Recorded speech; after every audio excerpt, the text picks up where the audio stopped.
Hello and welcome back to my YouTube channel. So tell me, is this person I'm going to describe you? You may have been suffering from some fatigue. You've noticed changes in your weight, your hair, your skin. It doesn't feel like things are as luxurious as they've been in the past. Maybe you're noticing that there are changes in your bowel patterns as well, and maybe your nails are starting to crack. If you're like so many people that I've met in the past, you've actually been to your doctor and presented him or her with the possibility that maybe you're in a hypothyroid state. But what happens? Your doctor checks a couple labs, you're told that everything is normal, and you suffer again for the next 6 months, at which point this cycle is repeated. My name's Scott Resnick. I'm a medical doctor who believes that you have the capacity to learn about your own health and to best represent your health, and in best cases, not even require the help of your primary care doctor. I mean, let's leave conventional medicine for surgeries, procedures, and emergencies. The purpose of this YouTube channel is to give you all the tools and tips, all the tricks I've learned in almost 2 decades of practicing functional medicine to be the best steward of your own healthcare. And today we're talking about thyroid function. So if you stick through this video, by the end in just a few minutes, you're going to have all the tools that you need to best represent yourself and understand how to diagnose, follow, and manage your thyroid health. So what's the thyroid gland? Suffice to say, it's one of the more important parts of our body's physiology and biochemistry. In fact, it's known that every cell in the body, 10 trillion of them, has a receptor for thyroid hormone. So imagine that if you had like a Twitter account that you knew that all 8 billion people on the planet were going to know what you had to say. Our body reacts similarly to the messages carried by thyroid hormone. And in a nutshell, understanding that thyroid works on every cell in the body, its baseline premise is to increase our metabolism, to basically speed up the function of our cellular health. When somebody is suffering from fatigue, feeling worn down, foggy thinking, even depression, there's quite often a correlation with low thyroid function. So how do we determine it? With conventional doctors, most are limited by really their insurance policies and what they're told that they can order. But it's not uncommon for people to come to me saying that they've had a TSH, which stands for thyroid stimulating hormone, and they're told it's normal. So let's first go over the anatomy of the thyroid gland. To begin with, the thyroid gland is a small butterfly-shaped gland at the base of the neck. It produces thyroid hormone that comes in 2 flavors. One is called T4, and the other is called T3. T4 is a tyrosine amino acid with 4 iodine molecules plucked onto the outside. So it should be no surprise that T3 has been modified by what's known as a deiodinase to only have 3 iodine molecules on its outer shell. This is what makes it active. The first thing to remember is that T4 is not an active hormone, and T3 is actually the active form of thyroid hormone. But the thyroid gland makes something like 85% of the hormone produced, or 90% is actually T4, which requires conversion to its active form. The thyroid gland receives signals from the pituitary gland in the brain through the hormone TSH, thyroid stimulating hormone. It says just what it does. The important thing to recognize at this juncture is that the TSH is only a signaling molecule from the brain and doesn't actually measure the amounts of the free thyroid hormone that are present at your cellular interfaces for them to use. So almost all of the diagnoses of thyroid function in the United States are made by TSH alone, and I think this is one of our first errors. So what do we measure?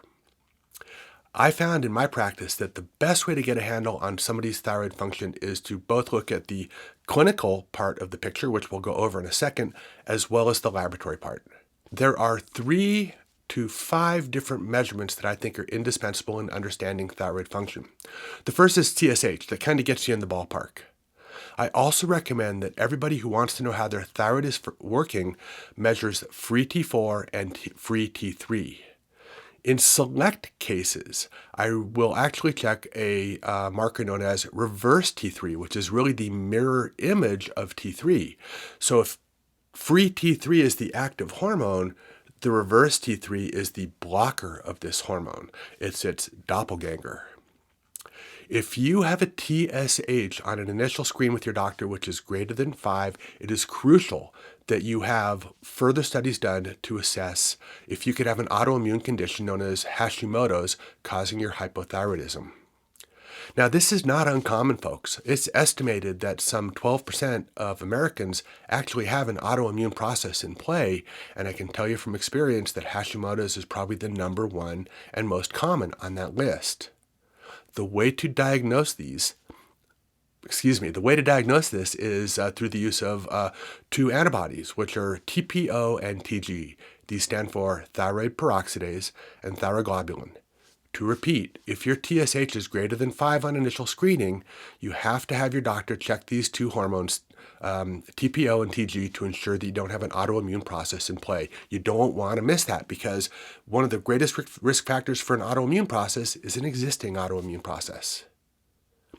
The other thing which is so critically important, which 90% of functional medicine doctors and 100% of all endocrinologists don't bring into the picture, is the clinical side of hypothyroidism.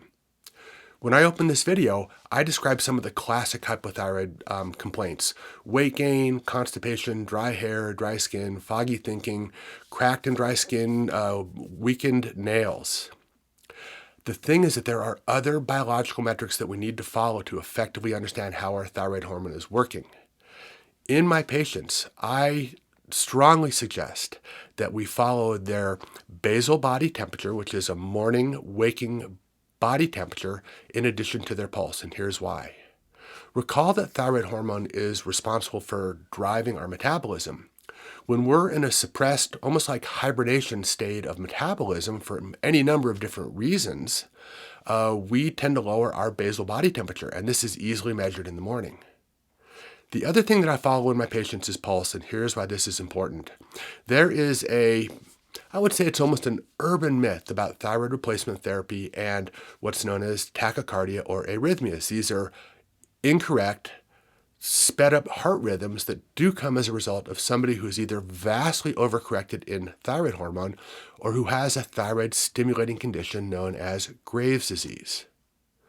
But the truth of the matter is that these people who are suffering from cardiac-associated arrhythmias due to their thyroid hormone are few and far between. And actually, in my clinical practice, what I've seen is people who get their thyroid optimized, their heart rate actually comes down because now their heart is being fully equipped with all this important hormonal signaling that it requires to function well. To recap, you now have all the tools you need to either order this stuff online yourself or request it of your doctor and your insurance policy.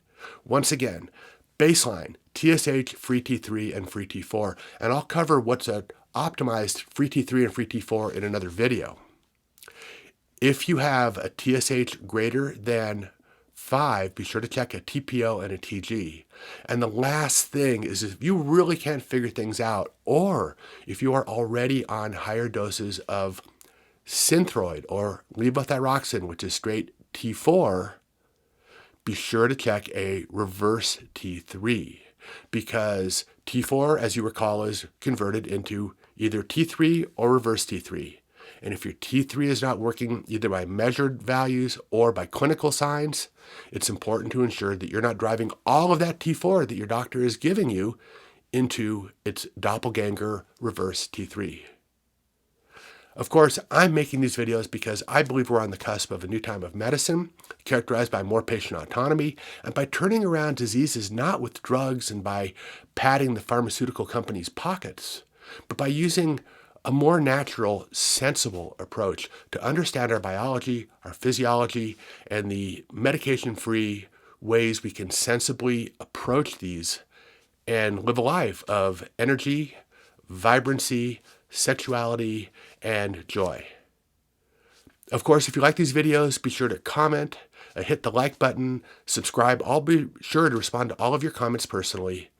And as always, I'm making these for you. I will see you in an upcoming video, and be well.